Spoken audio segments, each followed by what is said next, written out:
நாளை காலை 11 மணிக்கு சென்னை கிண்டியில் உள்ள தனியார் விடுதியில் முதலமைச்சர் விஜய் தலைமையில் தொழில்துறை சார்ந்த கருத்தரங்கம் நடைபெறுகிறது. விவரங்களை வழங்குகிறார் செய்தியாளர் மகேந்திரன். வணக்கம். கூடுதல் விவரங்களை பகிரலாம்.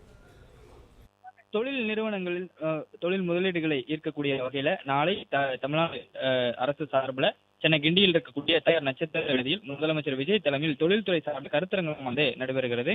தமிழ்நாட்டிற்கு தொழில் முதலீடுகளை ஈர்க்கும் விதமாக பல்வேறு முயற்சிகளை அரசு மேற்கொண்டு வரக்கூடிய சூழ்நிலையில இந்த கருத்தரங்கம் முக்கியத்துவம் வாய்ந்த கருத்தரங்கமாக பார்க்கப்படுகிறது. நாளை பல்வேறு தொழில் நிறுவனங்கள் இந்த கருத்தரங்கில் பங்கேற்க இருக்கிறார்கள். குறிப்பாக முதலமைச்சர் விஜய் தலைமையில் நடைபெறக்கூடிய இந்த கருத்தரங்கில் தொழில் நிறுவனங்களை சார்ந்தும் தொழில் முதலீடுகளை ஈர்க்கக்கூடிய வகையில இந்த கருத்தரங்கில் நடைபெற இருப்பதாக தகவல் வெளியாக இருக்கிறது. மேலும் புதிய புரிந்துணர்வு ஒப்பந்தங்கள் மற்றும் தொழில் நிறுவனங்களுக்கு காணொலி மூலமாக முதலமைச்சர் அடிக்கல் நாட்டவும் இருக்கிறார். புதிய புரிந்துணர்வு ஒப்பந்தங்கள் நாளை மேற்கொள்ளப்பட இருக்கிறது. பல்வேறு தொழில்நுட்பங்கள் சார்ந்த தொழில் நிறுவனங்கள் மற்றும் மற்ற தொழில் நிறுவனங்களுடன் புதிய புரிந்துணர்வு ஒப்பந்தங்கள் மேற்கொள்ளப்பட இருக்கிறது. முதலமைச்சர் விஜய் முன்னிலையில் இந்த புரிந்துணர்வு ஒப்பந்தங்கள் கையெழுத்தாக இருக்கிறது. மேலும் புதிதாக கட்டப்பட்டிருக்கக்கூடிய தொழில் நிறுவனங்களுக்கு காணொலி காட்சி மூலமும் முதலமைச்சர் அடிக்கல் நாட்டக்கூடிய விழாவும் நாளை தனியார் நட்சத்திர விடுதியில் நடைபெற இருக்கிறது.